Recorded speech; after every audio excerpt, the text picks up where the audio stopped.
रतन टाटा के जीवन की कुछ ऐसी दिलचस्प बातें जो शायद ही आपको पता होंगे।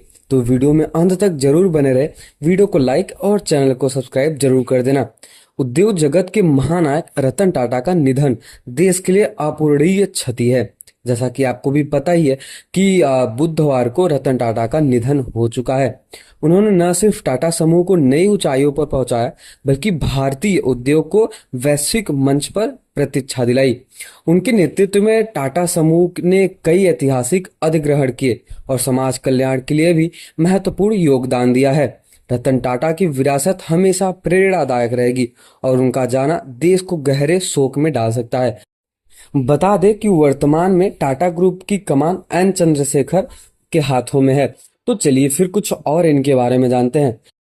भारत के महान उद्योगपति और टाटा सन्स के चेयरमैन रतन टाटा का बुधवार को निधन हो चुका है। वो 87 साल के हो चुके थे।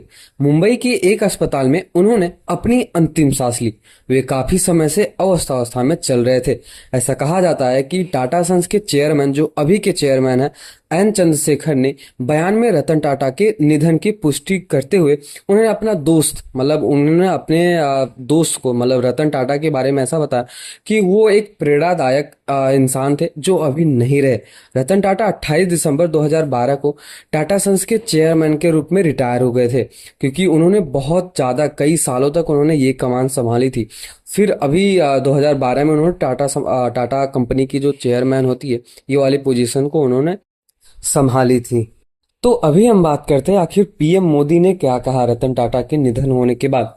पीएम प्रधानमंत्री नरेंद्र मोदी ने रतन टाटा के निधन पर गहरा शोक जताते हुए सोशल मीडिया ट्विटर पर अपनी संवेदना व्यक्त की है। उन्होंने लिखा है, मेरे मन में श्री रतन टाटा जी के साथ हुई अनेकों मुलाकातों की यादें ताजा कर देती है।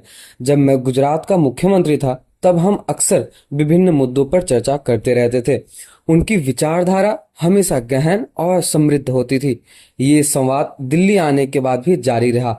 उनके निधन से अत्यंत दुखी हूँ। इस दुख की घड़ी में मेरा संवेदनाएं उनके परिवार, मित्रों और प्रशंसकों के साथ है।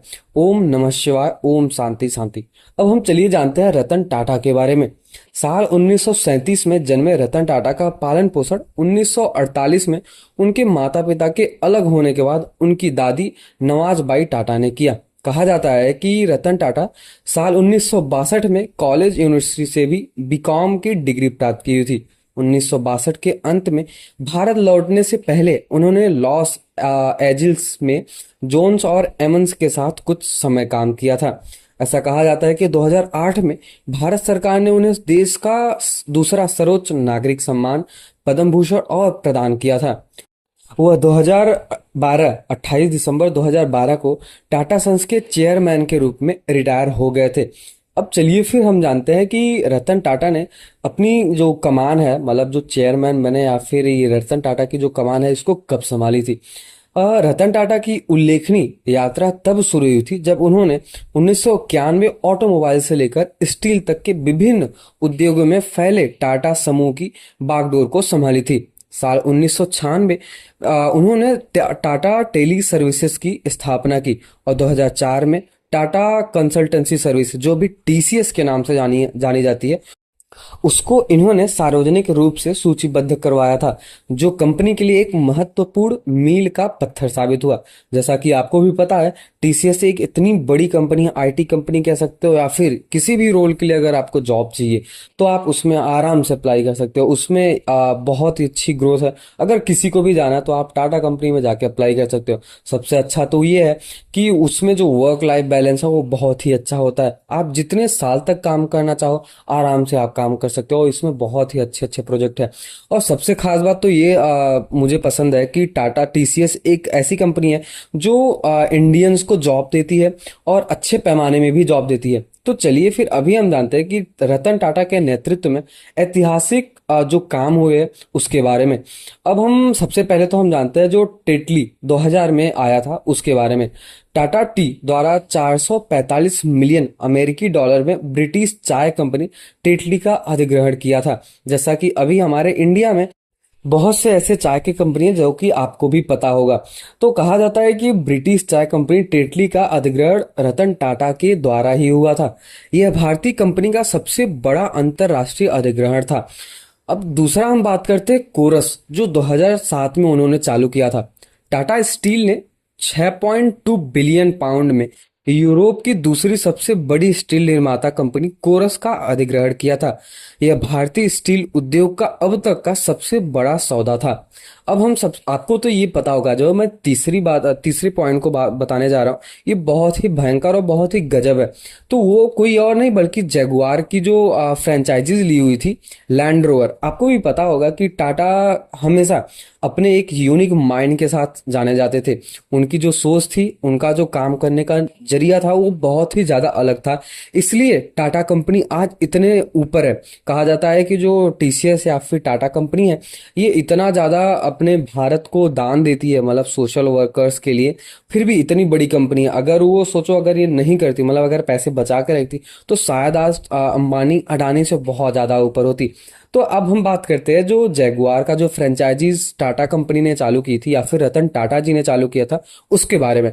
टाटा मोटर्स ने, जो अभी टाटा मोटर्स बनाती है, व्हील या फिर कह सकते हैं जो अभी के टाइम में बहुत सारे ऐसे कार के पार्ट्स बनाते हैं, उससे रिलेटेड जब रतन टाटा ने जैगुआर का लैंड रोवर चालू किया। टाटा मोटर्स ने 2.3 बिलियन अमेरिकी डॉलर में प्रतिष्ठित ब्रिटिश कार ब्रांड जैगुआर और लैंड रोवर का अधिग्रहण किया था। यह सौदा टाटा मोटर्स के लिए एक बड़ी सफलता साबित हुआ और कंपनी को वैश्विक ऑटोमोबाइल बाजार में मजबूती दी। जैसा कि आपको भी पता है कि जो लैंड रोवर है, अगर आप उसको खरीदते हो तो उसका जो एक्सपीरियंस है, उसको चलाने का जो एक्सपीरियंस हो, वो बहुत ही अलग होगा और बहुत ही ज्यादा मजेदार होगा। तो अब हम बात करते हैं टाटा ग्रुप की कमान अभी किसके हाथ में है, मतलब अभी वो कौन संभाल रहा है। तो टाटा ग्रुप की सेवानिवृत्ति के बाद रतन टाटा की जो कमान है, वो टाटा ग्रुप की जो कमान है नटराजन चंद्रशेखर के हाथों में है। उन्होंने 2017 में टाटा सन्स के चेयरमैन का पदभार संभाला था। जैसा कि मैं आपको बताना चाहूंगा, नटराजन चंद्रशेखर इससे पहले टाटा कंसल्टेंसी मतलब टीसीएस के सीईओ और मैनेजिंग डायरेक्टर रह चुके हैं। तो अगर आपको ये वीडियो पसंद आया और वीडियो अच्छा लगा, इंटरेस्टिंग लगा, तो वीडियो को लाइक और चैनल को सब्सक्राइब तो जरूर कर देना। और रतन टाटा के लिए लास्ट टाइम, मतलब अंतिम बार, ओम शांति ओम शांति ओम शांति तो कमेंट बॉक्स में जरूर लिख के जाना। और अगर आपको भी जॉब चाहिए, अगर किसी भी कंपनी में आपकी जॉब नहीं लग रही है, तो आप टाटा में जरूर अप्लाई कर सकते हैं। टीसीएस, टाटा मोटर्स, ऐसी बहुत सारी टाटा कंपनी की बहुत सारी ऐसी ब्रांड है जिसमें आप आराम से अप्लाई करके आप जॉब कर सकते हो और बहुत अच्छी रकम भी कमा सकते हो। तो अगर आपको वीडियो ये इंटरेस्टिंग लगा हो तो वीडियो को लाइक और चैनल को सब्सक्राइब तो जरूर कर देना। तब तक के लिए मिलते हैं किसी और वीडियो में, तब तक के जय श्री राम, ओम शांति तो कमेंट बॉक्स में जरूर लिख के जाना।